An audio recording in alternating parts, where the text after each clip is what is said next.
ท่านทองรุนศรีสุริตเลขาธิการใหญ่คณะบริหารงานศูนย์กลางพรรคประชาชนปฏิวัติลาวประธานประเทศแห่งสาธารณรัฐประชาธิปไตยประชาชนลาวที่เคารพและนับถืออย่างสูงเฮียนท่านปริญญาเอกไสยสมพรพรหมวิหารกรรมการกรมการเมืองศูนย์กลางพรรค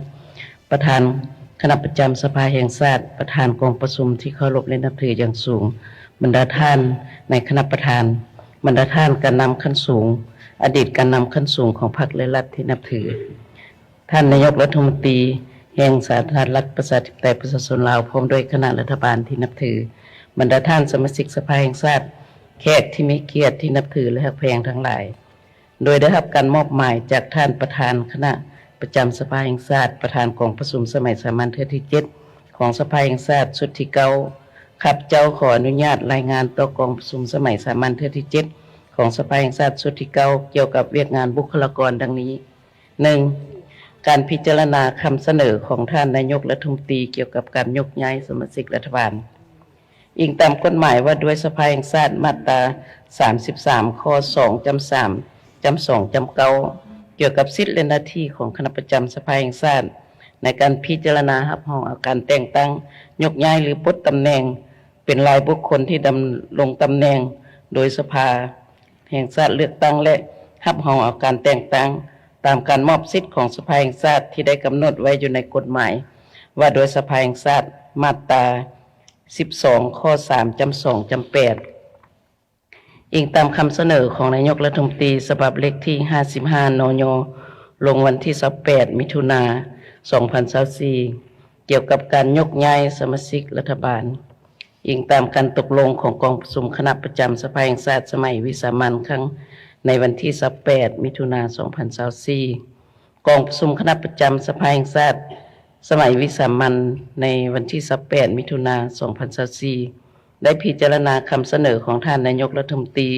เกี่ยวกับการยกย้ายท่านปริญญาเอกบุญเหลือสินไสยวรวงศ์ผู้ว่าการธนาคารแห่งสปป.ลาวไปรับหน้าที่ใหม่อยู่แขวงหลวงพระบางซึ่งกองประชุมคณะประจำสภาแห่งชาติได้ตกลงเห็นดีตามคำเสนอของท่านนายกรัฐมนตรีและได้ออกเป็นมติของคณะประจำสภาแห่งชาติแล้วนอกนั้นก็ยังได้มีการแต่งตั้งผู้รักษาการของธนาคารแห่งสปป.ลาวซึ่งแม่นางวัฒนาดาราลอยเป็นรองผู้ว่าธนาคารเป็นผู้รักษาการแทนเวียกที่2การตกลงแต่งตั้งเกี่ยวกับการปรับปรุงซับซ้อนบุคลากรภายในสภาแห่งชาติอิงตามการตกลงว่าด้วยสภาแห่งชาติมาตรา12ข้อ3จำ2จำ8เกี่ยวกับการมอบหมายให้คณะประจำสภาแห่งชาติพิจารณารับรองการเสนอแต่งตั้งยกย้ายหรือปลดตำแหน่งเป็นรายบุคคลที่ดำรงตำแหน่งโดยมีการพิจารณารับรองเอาจากสภาแห่งชาติในกรณีจำเป็นและหีบด่วนแล้วรายงานต่อกองประชุมสภาแห่งชาติอิงตามการแจ้งการของคณะจัดตั้งส่วนกลางเลขที่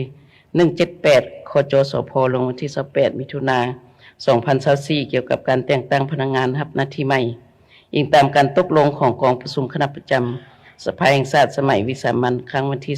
28มิถุนายน2024เพื่อรับประกันการจัดตั้งปฏิบัติภาระบทบาทสิทธิหน้าที่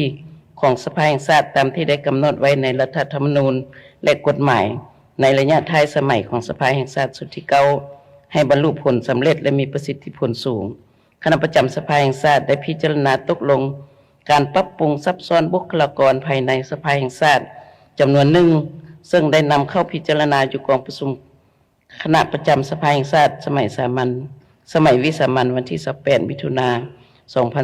2024ซึ่งมีรายละเอียดดังนี้ 1. ท่านศาสตราจารย์ปริญญาเอกเจริญเยปเฮอกรรมการส่วนกลางพรรครองประธานคณะประจำสภาแห่งชาติบ่ควบตำแหน่งเป็นประธานกรรมาธิการกฎหมาย 2. ท่านคำแพงวิรพันธ์กรรมการคณะประจำสภาแห่งชาติประธานกรรมาธิการยุติธรรมยกย้ายไปรับหน้าที่ใหม่เป็นประธานกรรมาธิการกฎหมายสภาแห่งชาติ 3. ท่านนางธุมลีวงศ์พระจันทร์กรรมการคณะประจำสภาแห่งชาติประธานกรรมาธิการวัฒนธรรมสังคมยกย้ายไปรับหน้าที่ใหม่เป็นประธานกรรมาธิการยุติธรรมสภาแห่งชาติเอกสารที่3คำเสนอของคณะประจำสภาแห่งชาติเกี่ยวกับการเลือกตั้งและแต่งตั้งกรรมการ คณะประจำสภาแห่งชาติและประธานกรรมาธิการวัฒนธรรมสังคมอิงตามรัฐธรรมนูญมาตรา53ข้อ6เกี่ยวกับการเลือกตั้งกรรมการคณะประจำสภาแห่งชาติและข้อ10เกี่ยวกับการรับรองเอาการแต่งตั้งประธานกรรมาธิการอิงตามกฎหมายว่าด้วยสภาแห่งชาติมาตรา12ข้อ3จำ2จำ1และข้อ3จำ2จำ5เกี่ยวกับสิทธิและหน้าที่ของสภาแห่งชาติในการพิจารณาตกลงปัญหาพื้นฐานสำคัญของชาติอิงตามการแจ้งการของคณะจัดตั้งศูนย์กลางพรรคเลขที่178คจสพลงวันที่28มิถุนายน2024เกี่ยวกับการแต่งตั้งพนักงานรับหน้าที่ใหม่อิงตามการค้นคว้าของกองประชุมคณะประจำสภาแห่งชาติสมัยวิสามัญในวันที่28มิถุนายน2024คณะประจำสภาแห่งชาติเสนอกองประชุมสภาแห่งชาติพิจารณาเลือกตั้งท่านบุญตาเทพวงศ์กรรมการสำรองศูนย์กลางพรรครองประธานกรรมาธิการแผนการการเงินและการตรวจสอบเป็นกรรมการคณะประจำสภาแห่งชาติและเป็นประธานกรรมาธิการวัฒนธรรมสังคมสภาแห่งชาติอิงใส่มาตรฐานเงื่อนไขของพนักงานนำพาคุ้มครองตามมติของกรมการเมืองศูนย์กลางพรรคเลขที่030กมสพลงวันที่3มังกร2018ว่าด้วยมาตรฐานของพนักงานนำพาคุ้มครองเห็นว่าผู้เกี่ยวมีมาตรฐานเงื่อนไขครบถ้วนและได้ผ่านการพิจารณาตกลงของกองประชุมคณะประจำสภาแห่งชาติสมัยวิสามัญครั้งวันที่28มิถุนายน2024มาแล้วดังนั้นคณะประจำสภาแห่งชาติจึงเสนอมายังกองประชุมสภาแห่งชาติครั้งที่7สมัยครั้งที่7สภาแห่งชาติชุดที่9พิจารณาตามความเหมาะสมด้วยมาวันนี้ข้าพเจ้าได้สำเร็จการรายงานเกี่ยวกับเวียกงานบุคลากรตามคำเสนอของท่านนายกรัฐมนตรีและของคณะประจำสภาแห่งชาติขอขอบใจ